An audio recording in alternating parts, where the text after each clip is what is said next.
Okay, let's start from the compound sentences. Compound sentences कौन से हैं कि Hardy is happy, laurel is sad. इसी तरह क्या है कि हार्डी सब्जेक्ट है और लॉरेल भी सब्जेक्ट है। Is happy is a predicate and predicate जो है वो इज़ सैड है, सैड भी प्रेडिकेट है। तो अब ये क्या है, Hardy is happy and Laurel is sad. तो these are all compound sentences. अब कंपाउंड सेंटेंसेस की क्या पहचान होती है? Each of the two clauses makes complete sense, they are joined together by the conjunction and. And के साथ जो है कंजंक्शन यूज होती है और दोनों को ज्वाइन कर दिया जाता है कि he is that and that is that. Such clauses which are parts of the same sentence and each of which makes complete sense by itself are known as coordinate clauses. और इनको क्या कहते हैं? Coordinate clauses. क्या कहते हैं? Coordinate clauses. Bread is good but cake is better. But अब यहाँ पे इसके अंदर हमने क्या यूज़ किया है? दरमियान में बट लगा के दोनों सेंटेंसेस को इकट्ठा यानी एक सेंटेंस में कन्वर्ट कर दिया। This sentence contains to verbs, is इधर भी इज है और यहाँ पे भी इज है, ये टू वर्ब्स यूज हुए हैं। And so contains two clauses, और इसके अंदर टू क्लॉजेज हैं, जैसे bread is good, cake is better. Cake is better subject क्या है? केक, और यहाँ पे ब्रेड क्या है? सब्जेक्ट, और प्रेडिकेट क्या है? इज़ गुड, और यहाँ पे प्रेडिकेट क्या है? Is better. Each clause makes complete sense by itself, और इनकी क्या बन रही है? कंप्लीट सेंस बन रही है by itself. They are therefore coordinate clauses, they are joined together by the conjunction but. One of the birds wings was broken and it could not fly and the little girl felt sad. अब इसके अंदर देखें, one of the birds wings was broken, एक wing उसका क्या था? Broken था। And it could not fly, और ये जो बर्ड था क्या नहीं कर सकता था? It could not fly. And the little girl felt sad. This sentence contains three verbs, was, could, not fly और felt, and so contains three clauses. और इसके अंदर कितने क्लॉजेज हैं? One of the birds wings was broken, it could not fly दूसरा, and तीसरा क्या? The little girl felt sad, कि छोटी बच्ची बड़ी परेशान हुई। One of the birds wings was broken. अब इसके में अंदर देखें, one of the birds wings, ये क्या है? सब्जेक्ट। प्रेडिकेट क्या है? Was broken. और इट कुड नॉट फ्लाई में इट जो है वो सब्जेक्ट है, कुड नॉट फ्लाई क्या है? प्रेडिकेट। इसी तरह द लिटिल गर्ल क्या है? सब्जेक्ट, और could not fly felt sad क्या है? प्रेडिकेट। और इसकी डेफिनेशन क्या है? Such a sentence which contains two or more coordinate clauses is known as compound sentence. जिसके दो कोऑर्डिनेट क्लॉजेज होते हैं उसको क्या कहते हैं? Compound sentence. Now let's move to another page. Some call a compound sentence consisting of two coordinate clauses a double sentence, और कुछ लोग उसको क्या कहते हैं? डबल सेंटेंस कहते हैं। And compound sentence consisting of more than two coordinate clauses a multiple sentence, या फिर उसको मल्टीपल सेंटेंस कहते हैं, या फिर इसको कंपाउंड सेंटेंस कहते हैं। इसको क्या क्या कहते हैं? कंपाउंड भी कह सकते हैं, डबल भी कह सकते हैं, और मल्टीपल भी कह सकते हैं। मल्टीपल, ये तीनों कंपाउंड, डबल और मल्टीपल इसी के लिए यूज होते हैं। Compound sentence. Islamabad is the capital of Pakistan and London is the capital of England. अब दो कोऑर्डिनेट सेंटेंसेस को यूज़ किया गया। Islamabad is the capital of Pakistan and London is the capital of England, but they are not as big as New York. But अब तीसरा sentence क्या है? Not as big as New York, यानी न्यूयॉर्क जितने बड़े नहीं हैं, लेकिन दोनों क्या हैं? वो दोनों कैपिटल्स हैं। अब है कंपाउंड कॉम्प्लेक्स सेंटेंस। अब चौथा सेंटेंस है कॉम्प्लेक्स सेंटेंस। अब ये किस तरह का है? सेंटेंस में contain two or more coordinate clauses and one or more than one subordinate clause. Arfa who is my friend lives in Peshawar. अब इसी के अंदर उन्होंने इन्फॉर्मेशन दी है कि आरफा जो मेरी फ्रेंड है lives in Peshawar, and Raheel who is my friend lives in Karachi. Now these are two coordinate sentences. The sentences consist of four clauses. कैसे? आरफा लिव्स इन पेशावर, एक क्लॉज हो गया। Arfa subject, lives in Peshawar predicate, who जो है वो सब्जेक्ट, इज़ माई फ्रेंड। अब देखें, Arfa who is my friend lives in Peshawar, एक तो आरफा का कह दिया, फिर दूसरा हु इज़ माई फ्रेंड, और तीसरा है राहील लिव्स इन कराची। एक हमने कर दिया Raheel lives in Karachi, who is also my friend. इसमें हु और is also my friend is also predicate.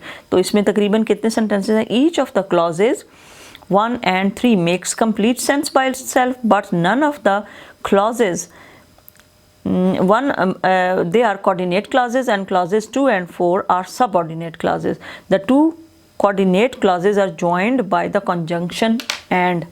ये and जो होती है क्या होती है, एंड को कंजंक्शन कहते हैं, कंजंक्शन। ये दो सेंटेंसेस को मिक्स करने के लिए, उनको एक साथ लाने के लिए यूज़ होती है। सेंटेंस विच कौन से, अब इसकी डेफिनेशन पे आ जाएं, let's revise it. A sentence which consist of 2 or more coordinate clauses and 1 or more than 1 subordinate clause is called a compound complex sentence. 2 or more coordinate clause and 1 or more subordinate clause, यानी ये भी 2 से ज़्यादा और ये भी 1 or more than 2, तो इसको क्या कहेंगे, compound complex sentence. complex sentences with 2 or more subordinate clauses coordinate to one another. A complex sentence may contain 2 or more subordinate, ये भी हमने पढ़ा है। जैसे है रोमा lost the हैंडबैग, उसका क्या खो गया, handbag which Azra had given her, किसने दिया था उसको, अजरा ने उसको दिया था। And in which she kept all the jewellery, वो क्या रखती थी, ज्वेलरी। अब तकरीबन 3 सेंटेंसेस है। Lost her handbag which Azra had given to her, किसने दिया था, अजरा ने। And in which she kept all her jewellery, और वो उसमें क्या रखती थी, all the jewellery.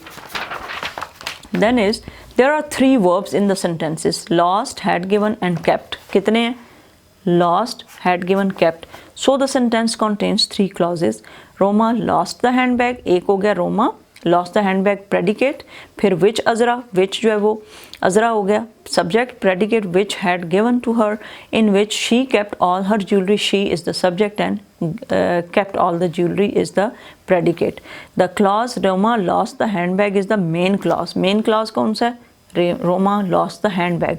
Clauses 1 and 3 which describe the noun handbag or subordinate clauses, they are also coordinate to each other. ये एक दूसरे को क्या कर रहे हैं, coordinate कर रहे हैं। And joined together by the conjunction and, और उसमें कौन सी conjunction use हुई है, and, ठीक है ना, ये देखें, and in which she kept all her jewelry रखती है। So the sentence as a whole is a complex sentence because it contains 1 main clause and 2 subordinate clause. क्यों इसको complex sentence कहा गया है, क्योंकि इसके अंदर क्या sentence है, 1 main clause है और 2 subordinate clauses हैं। It is not compound sentence because the coordinate clauses are subordinate clauses and none of them makes complete sense by itself. और इनकी क्या नहीं होती, none of them makes complete sense, कोई भी इसकी complete sense नहीं बनती। Such a sentence may at best be called a complex compound sentence. और कई लोगों की ऐसी आदत होती है कि वो ऐसा sentence बोलते हैं जिसमें कोई उसका आगे पीछे नहीं होता, बल्कि वो इतना कॉम्प्लेक्स होता है कि आपको अंडरस्टैंड करने में काफ़ी ब्रेन के ऊपर जोर मारना पड़ता है। काइंड ऑफ सबऑर्डिनेट क्लासेस, आप देखते हैं कि सबऑर्डिनेट क्लासेस के कितने काइंड्स होते हैं। Adjective clauses, adverb clauses, noun clauses. Adjective clauses क्या होते हैं, a clause which does the work of an adjective is an adjective clause. ये हमने एक दफ़ा पहले भी पढ़ लिया है। The boy who had rescued the child from the fire, rescued हिफाजत करने को कहते हैं, या उसको rescue करने को, या फिर उसको प्रोटेक्ट करने को, PROTECT, प्रोटेक्ट। फायर लग गई और उसने बच्चे को बचाया, रेस्क्यू किया। रेस्क्यू टीम्स कौन सी होती हैं, जो इनके लिए काम करती हैं, फायर फाइटर्स जो होते हैं। Was rewarded for his bravery, उसको रिवार्ड दिया गया, इनाम दिया गया for his bravery. Hasan who is an intelligent boy solve the problem easily, कैसे सॉल्व की, बहुत easily. The main clause is the boy was rewarded for his bravery and who had rescued the child from the fire is a subordinate clause. इसी तरह had rescued the child from the fire, ये predicate है और who जो है वो subject है।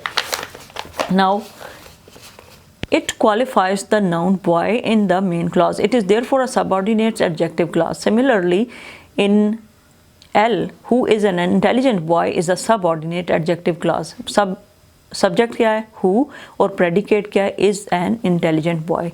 It qualifies the noun Hassan in the main clause. Hassan solved the problem easily. Hassan ने कैसे solve किया problem, easily. Pick out the adjective clause from the following sentences. Also mention the nouns they qualify. Okay, also mention the noun they qualify. अब इसको जल्दी से कर लेते हैं because the battery is going very very down. So Alexander who conquered many countries was who conquered many countries was a Macedonian. Alexander जिसने बहुत सारे मुल्कों को कॉन्कर किया, कॉन्कर का मतलब होता है फतह करना, CONQUERED, कॉन्कर्ड यानी किसी जगह को आप जब उसके ऊपर कब्ज़ा कर लेते हैं, कॉन्कर कर लेते हैं, तो उसको कहते हैं कब्ज़ा करना। तो वाज अ मैकेडोनियन, तो इसके अंदर हु कॉन्कर्ड मैनी कंट्रीज जो है वो क्या है, एडजेक्टिव क्लॉज है। और ये किसको कर रहा है, नाउन इसका कौन सा है, नाउन इसका है क्वालिफाइज अलेक्जेंडर, नाउन इसका कौन सा है, अलेक्जेंडर, इसके साथ एंड लिखते हैं। और ये क्या है, adjective clause. The building which was formerly a palace has now become a museum. पहले एक बिजनेस, ये क्या नाम है, बिल्डिंग जो थी वो पैलेस था जहाँ पे बादशाह रहते हैं, palace, and now it has become a museum. तो अब ये क्या बन गया, museum. Which was formerly a palace, which was formerly a palace, ये एडजेक्टिव हो गया। और यहाँ पे जो म्यूजियम है वो क्या हो गया, बिल्डिंग क्या है, क्वालिफाई, क्योंकि बिल्डिंग बन गया ना अब, तो इसलिए बिल्डिंग नाउन है। The people saw the snake sliding into a hole, लोगों ने उसको देखा होल में जाते हुए, किसको, स्नेक को। That a rat had made in the floor, जो कि होल किसने बनाया हुआ था, रैट, रैट ने बनाया था, फ्लोर के अंदर बनाया हुआ था। तो which sank, that a rat had made in the floor, that a rat had made in the floor, this is an adjective clause, this is an adjective clause and whole is the noun। मैं इसको circle कर देती हूँ।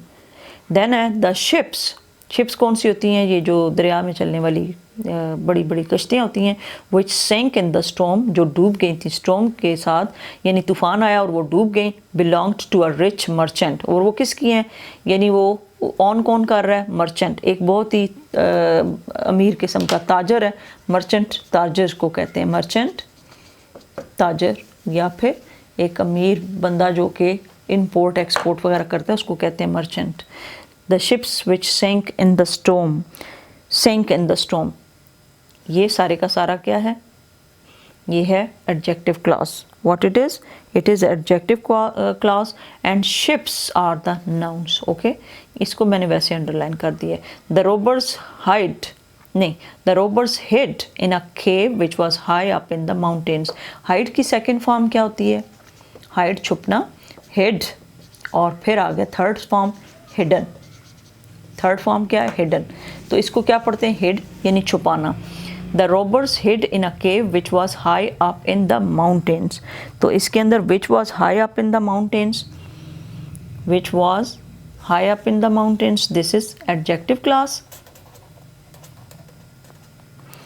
and qualifies, किसको कर रहा है, ये cave को qualify कर रहा है, ये noun है इसका, क्योंकि ये cave के लिए ना, कि which is high up in the mountains। The crowd that had gathered to watch the race cheered as the runners entered the stadium। जो जीतने वाले थे जब वो स्टेडियम में आए तो क्राउड ने एकदम, जो वहाँ पे गैदरिंग हुई हुई थी ना, गैदर्ड जो जमा हुए हुए थे रेस को वॉच करने के लिए, वो चीयर्ड हुए, एकदम उन्होंने खुशी का इजहार किया। तो इसके अंदर क्या होगा, that had gathered to watch the race, that had gathered to watch the race is a adjective clause and क्या चीज़ होगी, क्वालिफाई करेगी जो इसको, क्राउड को। what it is a crowd, it is noun, crowd is a noun। did you see the film that won the first prize, क्या आपने वो film देखी जिसको फर्स्ट प्राइज मिला, आप कहते हैं ना did you see the film, did you see the film that won the prize, तो that won the first prize जो है वो क्या होगा, एडजेक्टिव, और फिल्म क्या होगा, noun। Many writers who were great and famous did not receive the Nobel Prize। उन्हें नोबेल प्राइज़ नहीं मिला, कई ग्रेट और फेमस होते हैं ना, लेकिन who were great and famous, इनको क्या कहेंगे, एडजेक्टिव क्लॉज। और ये किसके लिए क्वालिफाई कर रहा है? Qualifies writers. किसको? These are the nouns. Who is the boy who is sitting all alone on the last bench? पहले आप पूछते हो वो कौन है जो वो लास्ट बेंच पे बैठा हुआ है? Who is that boy who is sitting all alone in the last bench? All alone का क्या मतलब होता है? अकेला बैठा हुआ है। Who is sitting all alone on the last bench, ये सारे का सारा एडजेक्टिव हो गया। और ये किसको क्वालिफाई कर रहा है? ये क्वालिफाई कर रहा है बॉय को, यानी बॉय नाउन है। Never trust a man who always speaks ill of others. जो दूसरों के बारे में गलत बोले ना, उसके ऊपर कभी भी आपको भरोसा या ट्रस्ट नहीं करना चाहिए। नेवर ट्रस्ट अ मैन, ये हमेशा माँ बाप भी आपको कहते हैं कि माँ बाप के अलावा किसी के ऊपर ट्रस्ट नहीं करना चाहिए। Never trust anybody. मैं आपको एक और बताती हूँ, other than your parents. Other than your parents. अपने पेरेंट्स के साथ अपने दिल की बात किया करें और किसी के साथ नहीं। Okay, never trust any other person. यहाँ पे क्या लिखा हुआ है? Never trust a man who always speaks ill of other. जो दूसरों के बारे में गलत बोले ना, उसके ऊपर एतमाद नहीं करना। ओके, इसमें अब कौन सा है? Who always speaks ill of others, ये एडजेक्टिव है। और ये किसको क्वालिफाई कर रहा है? मैन को। It is the noun. Then come adverb clauses. A clause which does the work of an adverb is an adverb clause.